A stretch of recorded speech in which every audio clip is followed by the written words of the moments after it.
rather than.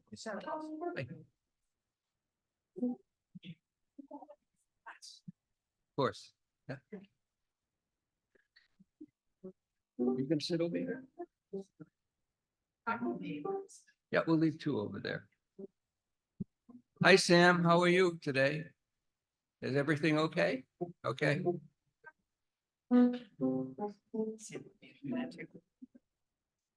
She didn't see. Sam. So Sam, while I'm here, shall I do a test? This sounds okay to me. All right, good. Thank you. Give feedback when I open.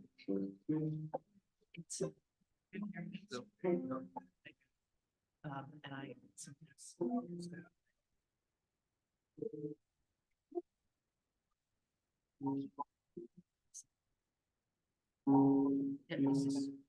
It's brand new. Brand new. Oh, Thank you good. so much. All right. No, you're. The reflection, oh, I timed the reflection and it's 5 minutes exactly. But I think have a minute. I 5 minutes without.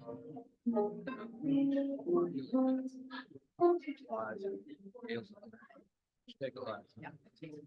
Not a good time.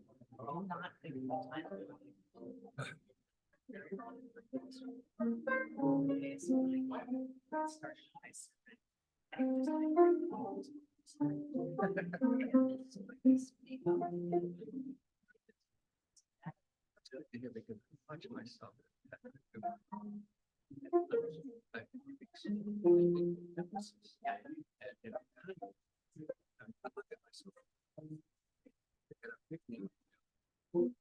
It's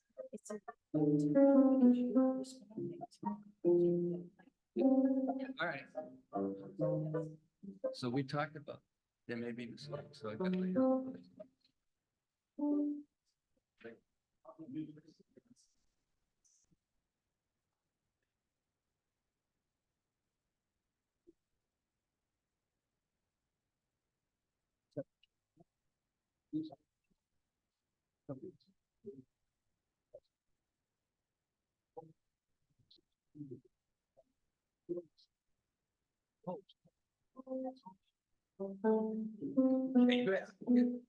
Yeah, we better not do that.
Start.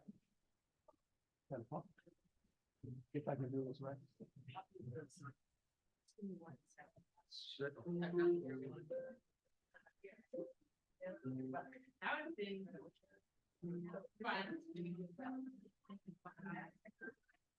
Good. You have a name yet?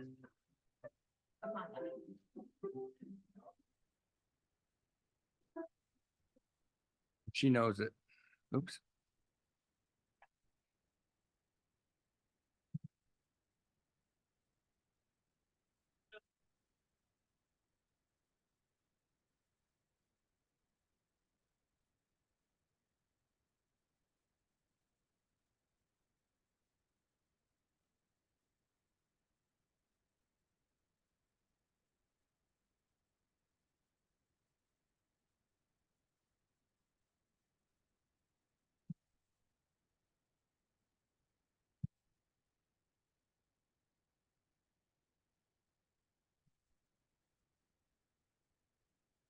Good morning. Well done. Welcome to CVUUS, the Champlain Valley Unitarian Universalist Society. Welcome to those of you who are here, and welcome also to those who are watching online. CVUUS is a church that sustains a liberal religious tradition, aspires to be visible and active on behalf of social justice and environmental responsibility, nurtures and empowers us at all ages on our spiritual journeys, and reaches out to the larger communities of which we are a part. We recognize that CVUUS gathers on land seized from the Western Abenaki people by European colonizers. We respect the Abenaki spiritual relationship to the land and waters of the Champlain Valley. We are committed to building a peaceful and more just relationship with them, and to promoting knowledge about their history and culture. I'm Karl Lindholm, today's worship associate, and I'm assisting our interim minister, Reverend Tricia Hart. we welcome today also Jonathan Kafumbe as our accompanist. Jonathan is a 10th grader at Middlebury Union High School. Amen. He's very interested in music, which is clear you'll find today. He's also quite an athlete. He likes the sports. He plays on the teams at the high school, soccer team and the basketball team. Now, we're glad you have chosen to be here with us on this brisk and beautiful midwinter morning, the first Sunday in February, our shortest month. Though this year we get an extra day. It's a leap year. I read something recently where it was suggested if we get an extra day every 4 years, why don't we take it in June or September? So that's what I'm going to do. Join me on my porch for a cold drink on June 31st this year. And my taxonomy of months, taxonomy is a word I just learned, so I use it all the time now. It's basically a list, you know. February is trailed only by November and March as the crappiest month. But look at today. Is today a blessing? If we hadn't had 3 solid weeks of lousy weather, how would we wouldn't feel quite so wonderful as we do today. So also, February is a month in which we pay particular attention to African-American history. We pay attention every month, but February particularly. Also, Valentine's Day. I know it's a Hallmark holiday, but it's kind of fun. It's also my wife's birthday, so I never forget it. Don't ask me when my anniversary is. This is a good time to adjust your phone if you haven't done so already. If you're visiting, please sign the guest book in the foyer. So we can, foyer and vestibule, those are such better words than lobby. Lobby, it's in the lobby, you know, the vestibule, foyer. So we can send you news of activities and events that enrich our time together. And all, do stay after the service for snacks and friendly conversation downstairs in the Ann Ross Fellowship Room. Now, let's do our calling in song that we like so much. Enter, rejoice, and come in. It's number 361 in the gray hymnal, if you want to follow along, or on the screen.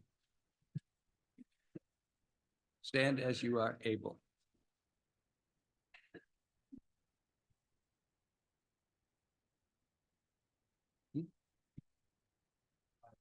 Five verses. 5 verses? Oh, sure, why not? Let's go for it.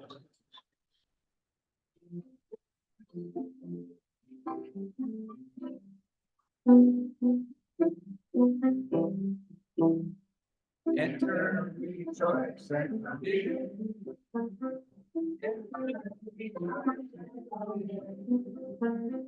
Today will be a joyful day. Enter, rejoice.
Enter, rejoice, and come in.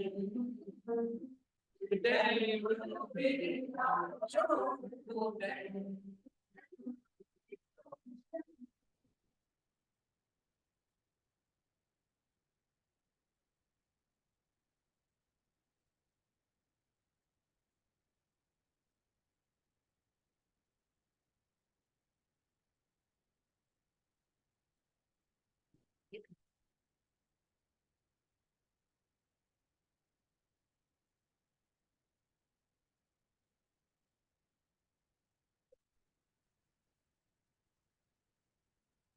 The opening words today were written by a friend and colleague, the Reverend Gretchen Haley, who serves our Unitarian Universalist congregation in Fort Collins, Colorado.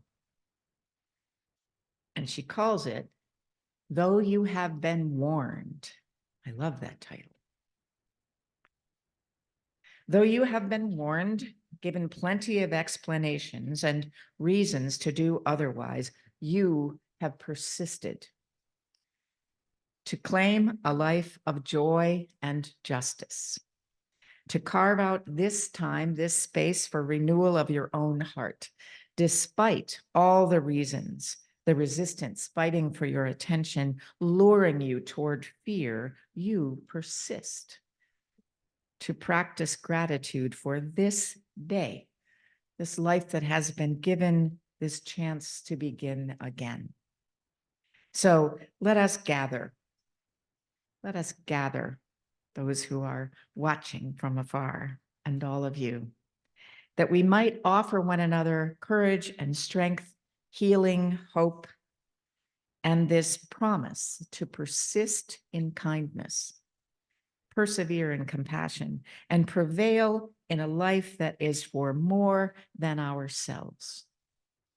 Come, let us worship together.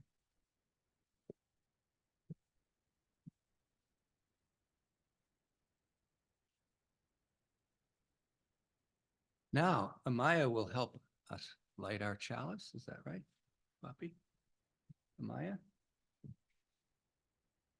Here we go.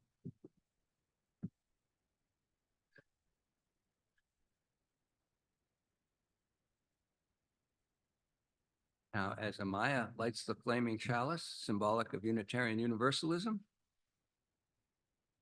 please read along with me these words in your order of service or on the screen. This chalice lighting is a favorite of mine, short and sweet, by theologian, musician, writer, humanitarian, philosopher, and physician Albert Schweitzer. At times, our own light goes out and is rekindled by a spark from another person. Each of us has cause to think with deep gratitude of those who have lighted the flame within us.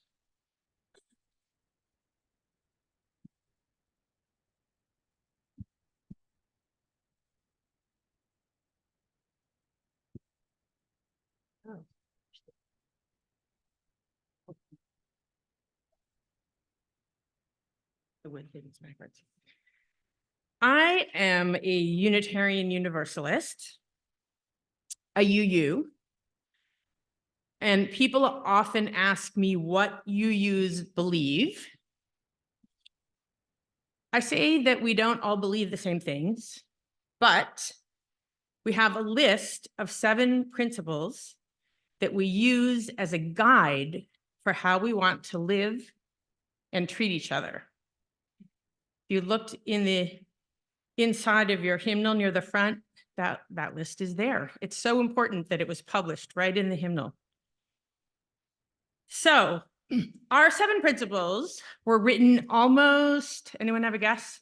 The principles that we have right now, anyone have a guess about when they were written? 60 years ago. About 40 years. Yep.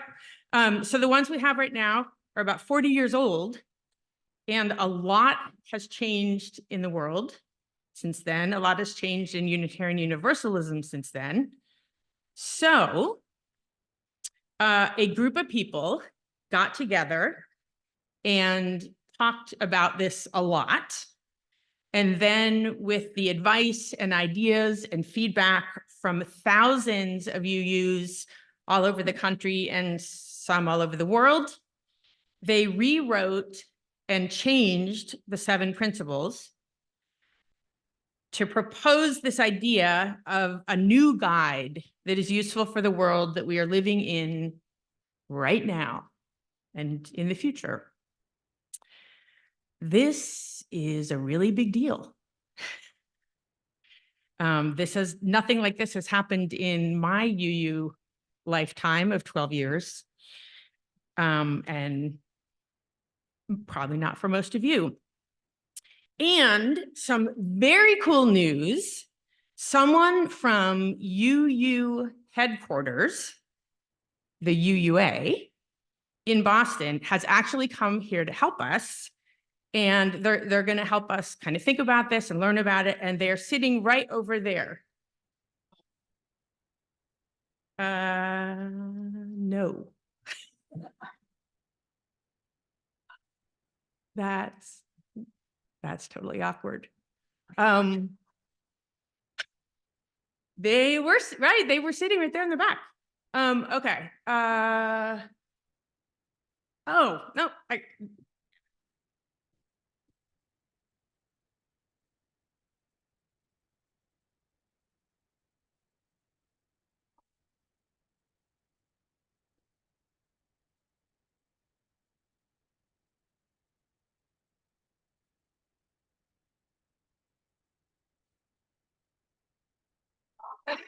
okay, well. Welcome. So, everybody, please meet Jetpack,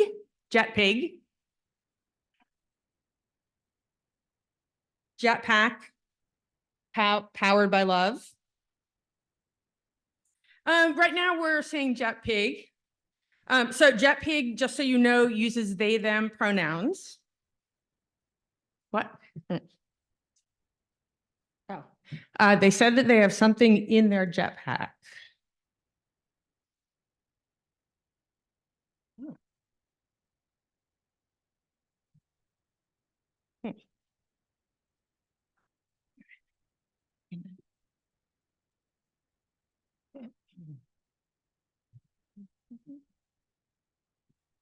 Right.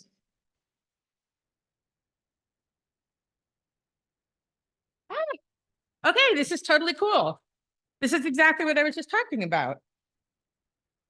Okay, so this is a picture of the proposed 6 new shared UU values.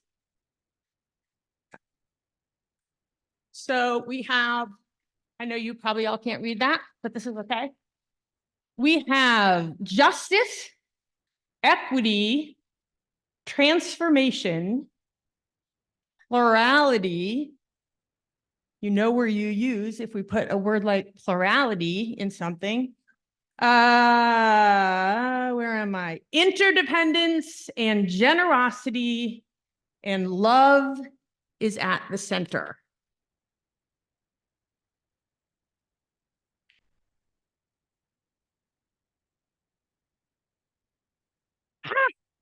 Whoa, wait, Jetpig, I just realized something. Your name matches them. No, because look, justice, J, justice, E, equity, T, transformation, P, plurality, I, interdependence, G, generosity. That is so cool. Wow. What a coincidence.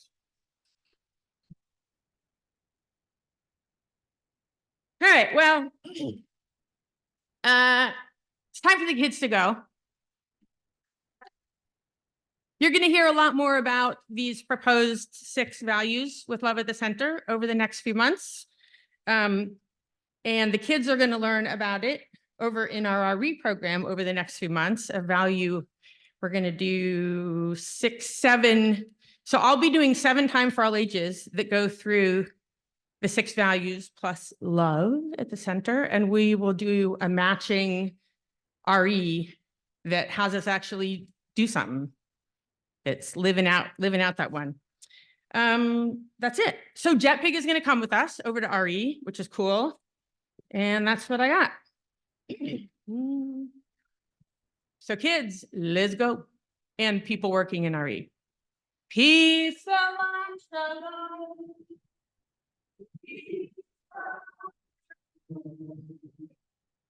Peace, shalom, shalom.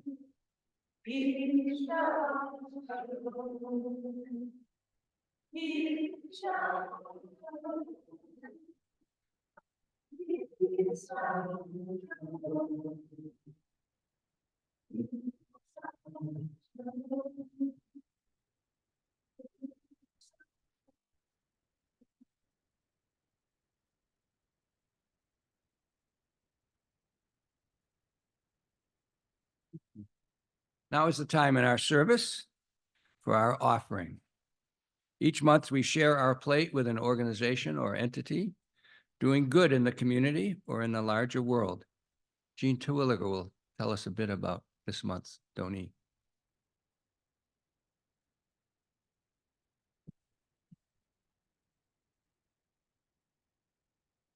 Good morning.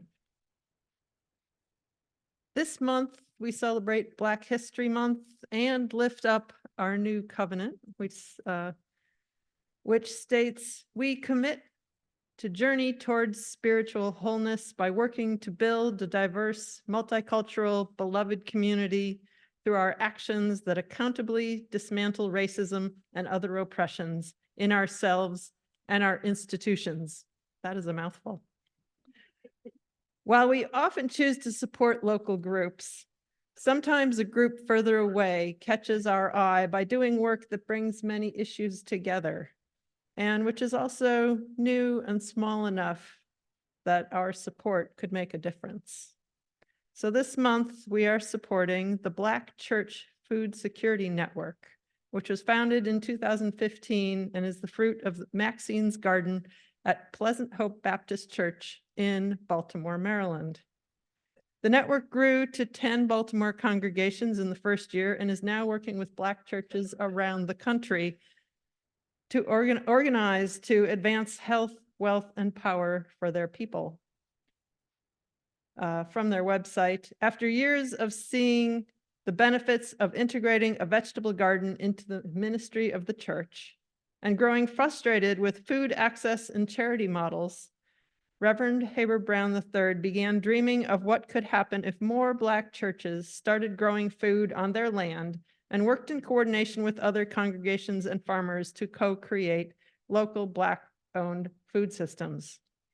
So the Black Church Food Security Network is currently providing training, technical assistance, and seed funding to member churches around the U.S., including some connection to Vermont, although I have not heard from them yet exactly what that is.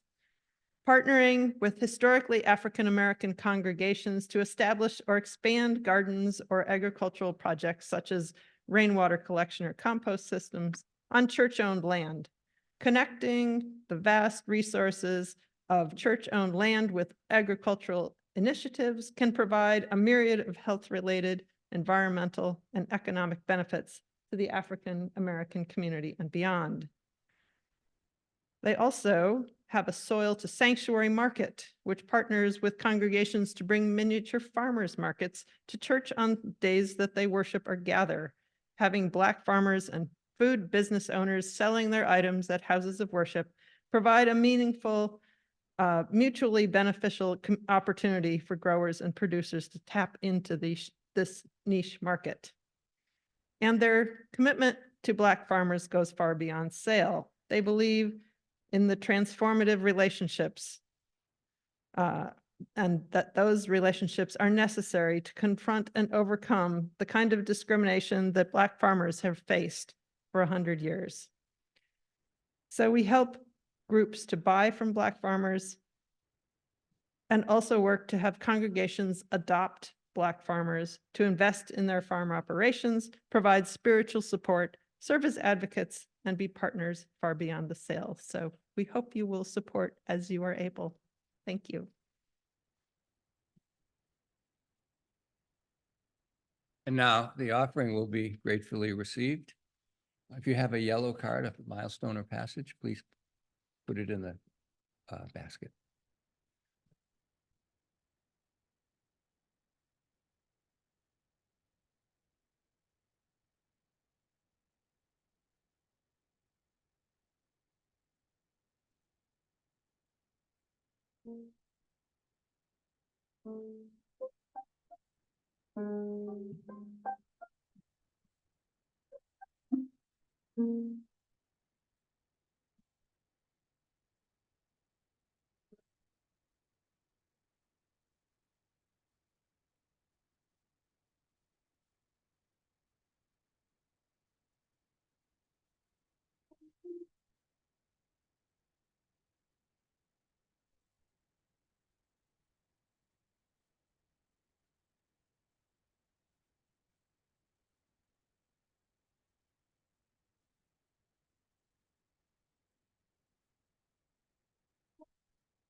I have 4 yellow cards today, milestones and passages. From Elio Farley. Our dear Arthur graduated from Middlebury College yesterday. He is heading back to Brazil today, feeling lots of gratitude that we got to share space on Sundays in his final semester, and joy for what will come next. Is Arthur here? He's on the train. Now, at 11:03, the train is going to go right by. I love the train, as you know. Yellow card from Mike Greenwood. I will miss Judy Sperry Gibbs, a sensitive and kind soul. And no matter how many times we played cribbage, I was never able to even come close to her score. She was one wicked good player. Rest in peace, dear Judy. You are missed already. On Monday at 11 a.m., Mike continues, I dropped an application for Liam and me to be foster parents with the Department of Child and Family Services. On Wednesday at 2:30 p.m., I picked up our first match, who is now living with us. So until things settle into a more comfortable routine, we will be taking turns attending on Sundays and pulling back from some of the things we do here. Know that we both feel truly blessed to be in a community with you as you support not just our family, but all family units, be they comprised of one person or many. Thank you very much, Michael. Good luck with this and many blessings to you. Artley and Rich Wolfson. Artley and Rich send our thanks to Seth Gibson for his insightful presentation last Sunday on the Cree community in Quebec. We also send best wishes to Seth for a good, speedy recovery after his recent couple of falls. So, Seth, he's not zooming, or he is zooming? I know, that's why I'm looking at Abby. Seth, hang in there. We miss you. Come back soon. And from Colleen Brown and Doug Richards. Colleen Brown and Doug Richards are pleased to announce the arrival of our newest 5th grandchild, R. Lucas Trimble, born on Wednesday, January 17th, to our daughter, Emma. Mom and Lucas are doing well. We're both thrilled to welcome Lucas in the world. Indeed so. Let's keep those folks in mind. And I know there are blessings and concerns and joys, milestones and passages that are unsaid, but remain in our hearts and minds.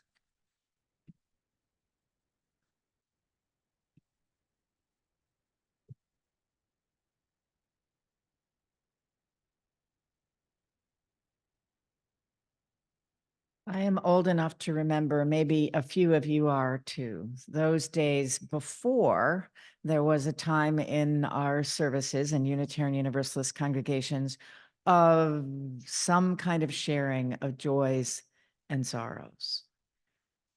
It comes in several different fashions, but it almost always happens. And it occurs to me that the reason we do it is to catch up on news and hear about people that we want to reach out to and congratulate or whatever. But we do it out loud and with one another as a way of opening our hearts. You know that expression, we use it a lot. It feels sometimes, to me at least, like there is something physically that happens, that I was a bit clenched and now I am a little more open to the world when I hear other people's news or joys or fears. Years and years ago, I heard an idea about the generosity that we all, I think all want to cultivate, that you could think about it from the perspective of plumbing.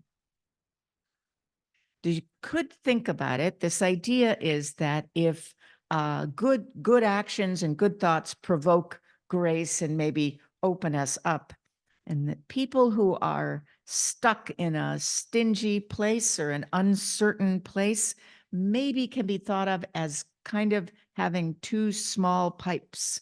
There just isn't enough space for water to run through. And the end of this idea, when I found it wherever it was you can always find a larger pipe.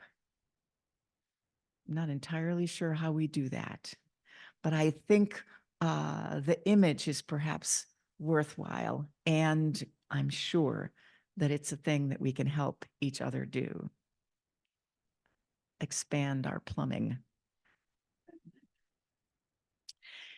And that was an idea I already had and wanted to share with you. And then I heard from a couple of members of the Flower Buds, the flower cooperative, who make extraordinary beauty happen in this space every Sunday, just in case you are of the opinion that somehow those ideas or beautiful arrangements of flowers or objects get approved by somebody. You're not right about that.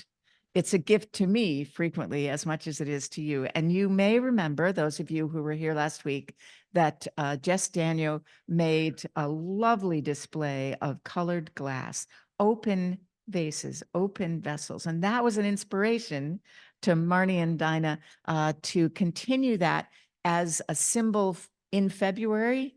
You know, when we talk about Valentine's Day all the time, well, what if we had pitchers and open vessels to remind us to send or pour kindness into our relationships? So that's the thought I want to leave with you today. It may even be a way of expanding our pipes by pouring love and kindness and good wishes and smiles and friendships. You don't have to go very far. You could even turn to the person sitting next to you and smile at them right now. Don't want to force anybody, but you could do that. And the whole rest of the day, there will be more opportunities to pour kindness. Let us take a breath and spend a moment in quiet together.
Lovely, Jonathan. Thank you.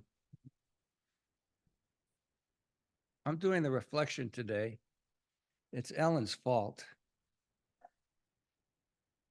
Reverend Tricia was looking for someone to do the reflection last week on our history. And Ellen said, I'll do it. She was the worship associate. Tricia needed another reflection this week on love and money. I'm the WA. She said, what do you think, Karl? Love and money? I thought, I can do the love part. Maybe wear some tie-dye from my youth in the 60s or borrow a robe from Francois. Present myself as the ambassador of love. Can you imagine me in tie-dye? Never happened. The money part would be harder for me, but I had a strategy. I'd get Brett to do it. Brett's my wife, if you don't know. She's the practical one, the brains of the outfit. She's my accountant, my budget manager, my financial advisor. She gives me an allowance. It's not much, but it's enough. I'm a cheap date. When we first got together, we figured, well, no kids at the time. We'll keep our finances separate.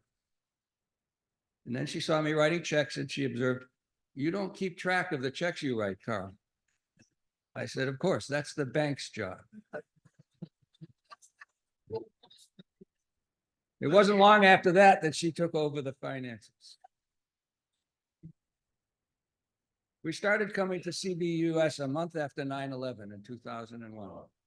We had young children then and were attracted to the RE program.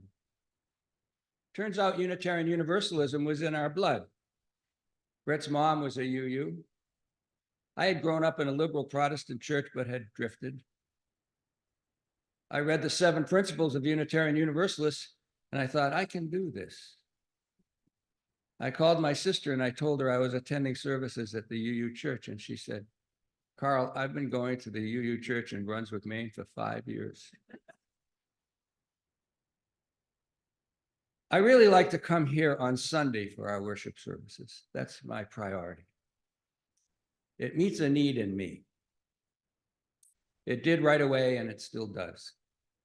CVUUS is a place where I find my thoughts provoked, where I can take a breath, find some peace, get centered.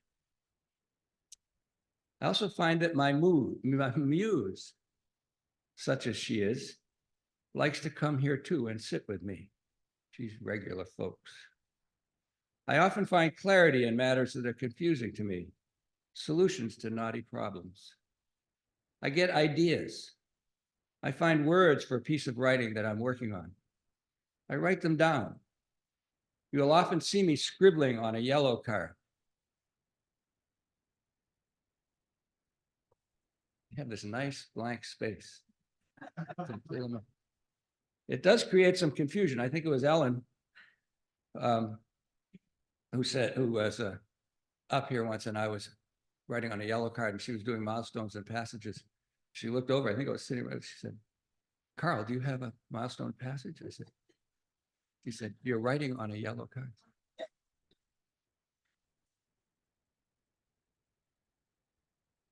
Oliver Wendell Holmes, for me, Oliver Wendell Holmes said it perfectly when he wrote, actually, there is a little plant called reverence in the corner of my soul's garden, which I love to have watered once a week.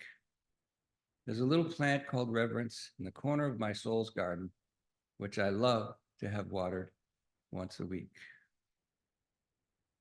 This is where Brett was to join me here at the pulpit to talk about money, but she answered a call from Poppy, who had a need for help in RE. She left me these sentiments. So this is Brett's part.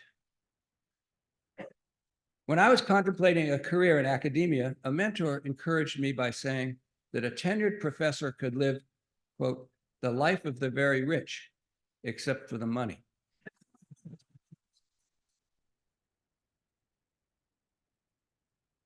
That has been true by and large. Although the money has been enough to keep us warm and dry, to send 4 kids to college, and even have some left over.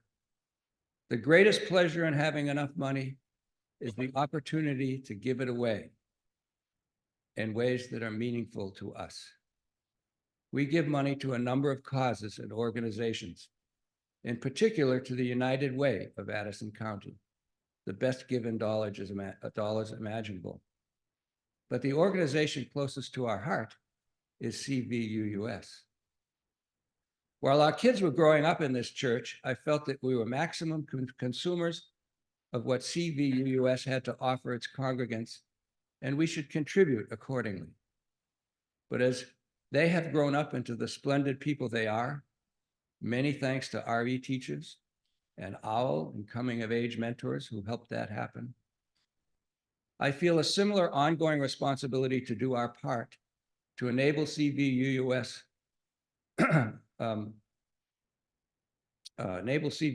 to continue to offer the RE programs, the robust worship services, the small group ministries, the pastoral care, and the myriad ways to help the larger community. We help to raise the children in our congregation. We support the brave and noble people who come here to find love and community. What could possibly be more important? Thank you.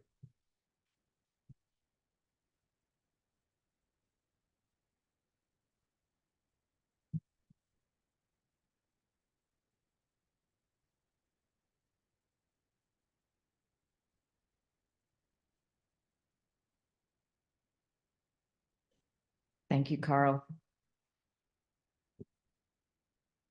We can blame Ellen if we want, but it's really just a delight to me, and I hope to all of you to hear the perspectives of the people who help put worship services together. So I'm glad to have that happen whenever it can. So, as Karl just said, it is easy to talk about love. It is not usually easy to talk about money, especially when the apparently specific money being talked about is residing in or notably absent from one's bank account. In other words, our money. And this is why it is almost always difficult to talk about money in religious community. We struggle enough most days of the week to survive in a society that seems to privilege money and things above everything else. Surely we should have some escape on Sunday mornings. Religions, spirituality of all kinds, pay attention to that which cannot be counted or bought or possessed. Values, for example. UU religious communities focus on values like respect and equity and openness, and powers that are non-material like love and compassion and justice. Money can't buy any of these things. That we know for sure. But it would be foolish to say that money does not have power. Among other things, money has the power to divert our attention away from that which is of worth. I want to encourage you to take a breath. This is not the stewardship sermon. I am not going to explain this year's pledge campaign or say anything about the budget. That will come later in weeks to come. And I'm about to say something, and I'm actually very sincere when I say this. If you would like to know more about what's being planned for the stewardship drive by whatever name this year, I hope that you will ask me.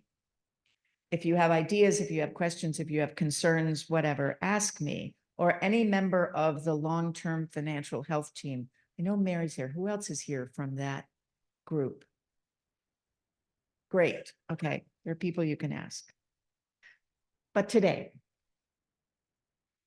I want to tell a few stories about money and love and some ways that they have come together or in fact been in conflict in congregations that I've known pretty well. And here's the thing about stories. One of the best things about hanging out in religious community, I think, is how it works on our attitudes about lots of things over time. I know it has for me. I arrived in Unitarian Universalism. I was looking for worship and music and friendship. I didn't know that I actually was hoping to change my mind or to change my heart. Sorry, I just wasn't quite there yet. But religious community has at least raised questions for me about the very idea and purpose of religion. That's a big one. My attitudes about religious education are certainly not what they used to be. My ideas about religious history and the people who made it, and prayer and meditation and spiritual practice and the acceptance of the other and love and justice, all not quite the same as they were when I arrived. And I think that all of us come to religious community ready, even hoping, even if it's not very consciously hoping, that we actually might absorb new ideas and influences, that we might let something new and good into our lives and be changed in the process. And I think that happens through stories. A number of years ago, when I'd been a minister for a few years and I had to preach a bunch of stewardship sermons, I began wondering what might happen if we let in some new ideas about money and if we deliberately put love and money together in the same sentence, in the same context, with maybe the same intention. This can be tricky because love and money have very different kinds of energy. You know this, but I'm going to say it out loud. Love is about freedom. It's about freedom from limitations, from faults, from old ideas. Love brings up hope and possibility and laughter. It was great that everybody laughed, Karl, during your stories about money, especially laughter and money. I could do another sermon on that. Love builds connections. It helps us build connections to another person or a place or a beloved animal or a beloved community. Love shows up frequently with a strength that seems to come from somewhere beyond us. You know, the I didn't mean to fall in love, it just happened sentiment. And being in love, we're inclined to smile and laugh, to believe in a better world, even in happy endings. Being in love, feeling love within us makes us strong enough even to cry, to venture beyond the safe and the comfortable and the familiar. Love is strong enough to break down old crusty walls of hate and fear. And in fact, as wise people have taught us, love is actually the only force powerful enough to do that. So here's a story. This is actually a story just about love. It didn't have any money in it at first. A woman came for the first time to a Sunday service at a small UU congregation that had arrived in her neighborhood, maybe a year before that, in a rented building. Every time she went to her house or drove out from her neighborhood into the community, she drove by this congregation, which had a very nice sign, but I need to tell you, it was renting space in an American Legion Hall. One of the most soulless buildings I personally have ever been in. But she saw the sign and she said to herself, one Sunday, I'm going to try this out. I'm just going to do it. And weeks and months went by and she didn't. We're going to call her Madeline for the purpose of this story. And one Sunday, maybe it was in the winter, it's possible it was, she decided to come and she walked in. You have to walk up the stairs beyond the place that they had a bar on Saturday night. And she walked in. The service began and we sang and did various things. And then we had joys and sorrows. And in those days long ago, that meant people getting up and lighting a candle and saying something.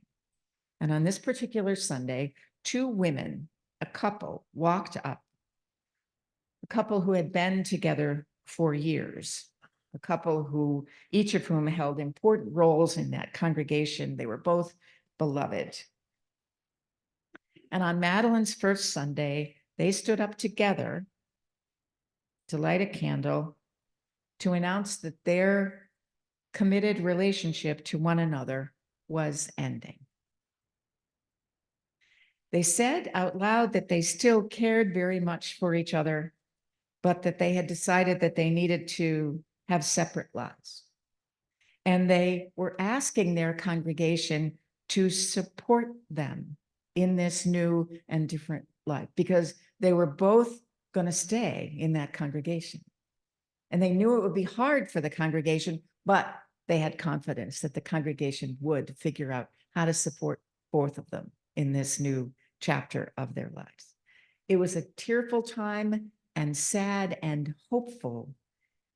And Madeline thought, whoa, I have never seen, she told me this later, so I'm not just guessing. She told me that she had never even imagined that church could be a place where something like this could happen. So she came back the next week and the next, and she stayed. Love keeps us limber and hopeful and stunned sometimes and changed often. Love makes us glad to be alive. And then there's money. So just for a sec, allow yourself to think about money and notice what comes into your mind. When I ask myself that question, some words pop up: essential, urgent, insufficient, unequal, political.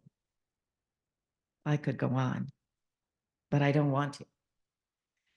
I remember when I think about money, the sinking feeling that I used to have before I looked at my bank balance. Because I was kind of like you, Karl. I would kind of let the bank keep track of things. That is an experience that belongs mostly to my past a couple of decades ago, but the feeling hasn't left me of potential doom. I'm pretty responsible about paying bills. But if I think about it, I have to put bills on my calendar. And when I gird my loins and I sit down to do it, I am already resentful if I don't pay attention. My goal is to spend as little money as possible on those bills. And to pay for the necessities, the utilities, the mortgage, the taxes.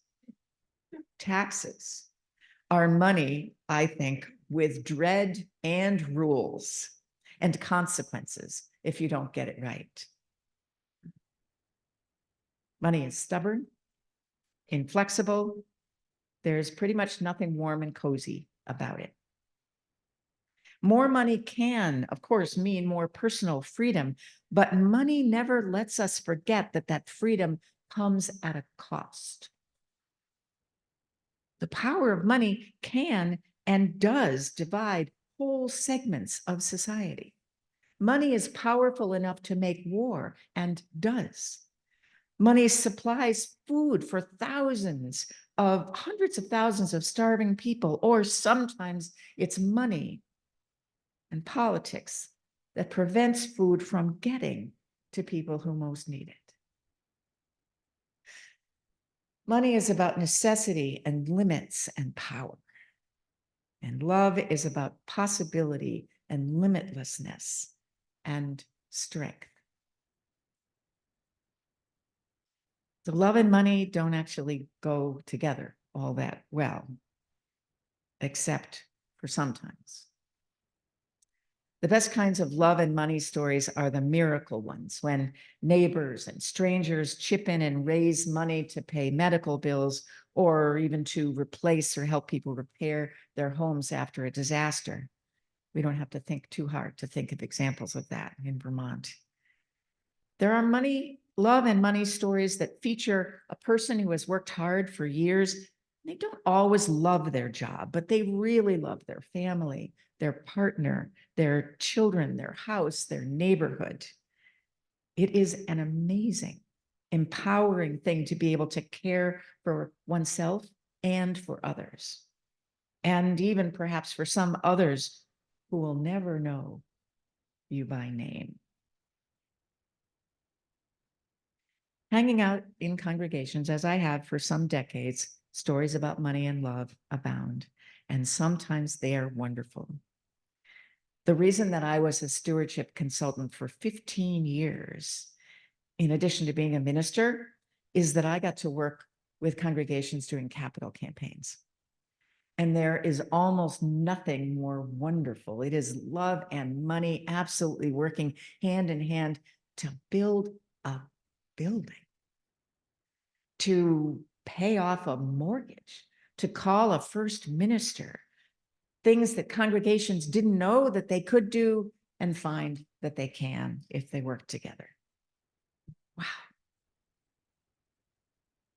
And sometimes love and money stories in congregations are so distressing, so uncomfortable that nobody wants to get close enough to even understand exactly what's happening.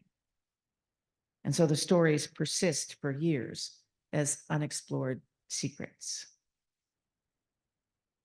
So here's another true story. There's money in it, and there's also love. Imagine a church, a Unitarian Universalist congregation that actually proudly called itself a church and was proudly from the very beginning, more than 100 years ago, a liberal refuge in a conservative area. It was founded and it was funded decades before I got there by a wealthy man who paid for almost everything. He paid for the beautiful building. He paid for the organ. And he paid the ministers' salaries from his very own pocket, people said. When he died, and he left the church some money, but not an unlimited amount, the church worried and they wondered, how will we survive? They did survive. They were frugal. They debated every purchase. Yeah. And every salary for years. 50 years went by. And another wealthy man came and was a visitor to the congregation and liked it, and he stayed. He wasn't in charge of anything. He pledged generously every year, but nobody actually knew him very well. It turns out that he loved that church, his church, in his way. He had personally been born in poverty and had made his own way in business and ended up with the end of his life with lots of money and also an understanding of the power of money to make a difference. He personally felt at odds with his conservative community, and he was inspired by Unitarian Universalist values. He wanted more people than the few hundred who were in the congregation to know about this different, better kind of faith. When he died, the congregation received his gift. He had established a trust, which at that point, a few decades ago, was worth $1.5 million for the congregation. But he put some restrictions on it, as people are wont to do. I will tell you, these are my very, very favorite trust restrictions I have ever encountered anywhere. The money could not be used to balance the budget. It had to be used, the income from this fortune had to be used for outreach efforts, for growth, so that, he wrote it right in the language of the trust, that Unitarian Universalist ideas could be available to hundreds, thousands of people in that part of the state. The people in the church were amazed. And now they were worried in a different way. With so much money in the bank, they wondered, maybe all the members would stop pledging, would stop giving anything. But the leaders of the church couldn't spend the money in the trust to pay the bills, so it had to go to growth, and they were worried. If too many people knew too much about this trust and how the money might be used, they might not pledge. So they decided to keep this fabulous gift quiet. Not quite a secret, but not quite out there where everybody could see it. They wanted to still be frugal. They still needed and wanted to debate every expenditure. They wanted, in a way, to be smaller than they could have been. Smaller than the wealthy man had wanted for the church that he loved. The happy ending to that story has not yet been written. But I wonder, what if we did and thought about love and money differently? What if we deliberately determined to keep them together and make sure that they don't get separated? For some reason, when I was talking about this, the image that came to mind was a three-legged race, money and love tied together so they have to fall over together or make it to the end. What if, when we sit down to spend our money in our houses or in our congregations, we made sure that love is sitting in our imaginations right across the table from us, where we can look up and smile and see one another? What if We spread out all the money that we have for the week or the month, and we divided it up, not first according to necessity, but according to hope and gratitude and possibility. Perhaps that would change the power that money has if, as we wrote our checks or electronically spent our money to pay the gas or electric or credit card bills. If we thought about light and warmth with gratitude, the way we do when the heat comes on in the early winter morning. Perhaps paying taxes would feel different if, as I'm calculating them, I think only about clean water and new schools and a home for a family that has never had a home. If love were sitting right there across the table, I would, I think about my children, my grandchildren, my friends, my city, my world, while I was spending money that is, it's not mine. It just belongs to me for a while until I give it away. Perhaps if love were nearby, we would remember that money makes possible music and art and theater and safety and shelter and persistence and even hope. If love and money were sitting around our tables with us, it might be easier to remember our congregation and the people we love there and how we wish for enough in order not to keep it, but to share it with more people. Love could remind us, just sitting there, just being there, that we have the power and the freedom and the privilege to spend money for what we love because it matters most. So my hope for you, my hope for all of us, is that we can all be generous with our money enough to notice, just as you are generous with your love, because it makes a difference, because it reminds you who you are and who you can be. And then there's always the message that's important to say, if it doesn't feel great yet, you could try giving a little more. Because life is short and it's all right to be happy. So may it be. So may it blessed be. Let us sing for all that is our life.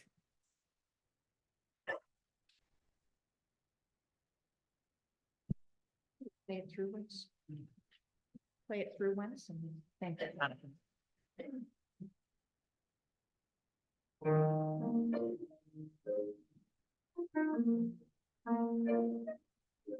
Number 128, if you want to find it in your hymnals.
Just a couple of things to call to your attention before we end. First and foremost, thank you, Jonathan, for being here with us today.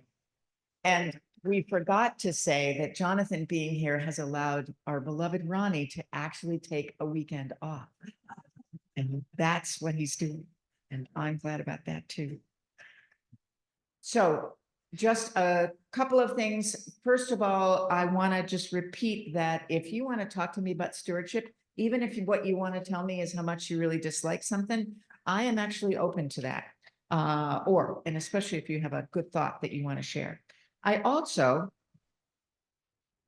speaking of a good thought, last week, the last Sunday in January, which is the anniversary of the birthday of this congregation, as most of you know, the habit of CVUUS, I've never heard of this anywhere else, is to find out what the newest congregation in Unitarian Universalism is and support them, even though it's 38 years since you all had your first birthday. Avi had a great idea, which was, as we were going to gather money for the new bracket church on Peaks Island in Maine, that we ought to have a card that a bunch of us could sign that would actually go to them, that valiant congregation, which is reinventing itself as a UU congregation in Maine, with some, hi from Vermont.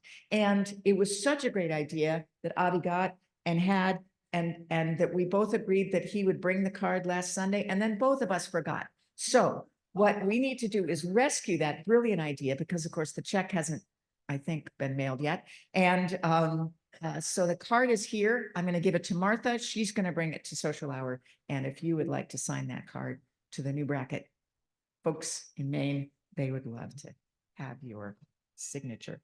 And the bowl thinks so too. Closing words today are from Werner Herzog. And I love this quote, and I have to admit to you, I don't know where it came from exactly, when he spoke this and wrote it down. But he said, whether something lasts or not, has nothing to do with whether it is made of stone or wood or fabric. A house built all in wood can be a monument that lasts for hundreds of years because it seduces people to live in it, to use it and maintain it. Eternity depends on whether people are willing to take care of something. Go in peace.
I can unmute. Maybe others can as well. Let's see. Good morning, Steve. Good morning, Monty. Hey, Seth. I didn't have to write several messages about the sound because I think we were all experiencing the same problem. Right, Yeah. right.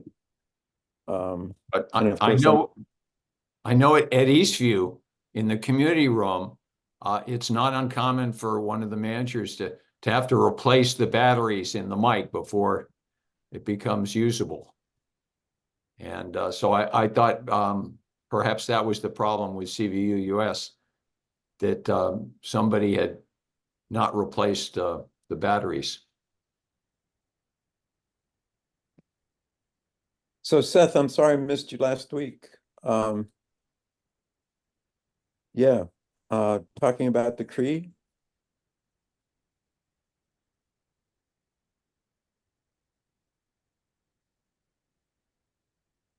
Now I'm unplugged. Okay. Good to hear you, Seth.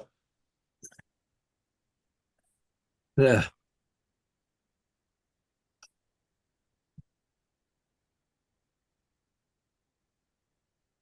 Trouble is, if I plug in the earphones, I can hear you, but you can't hear me.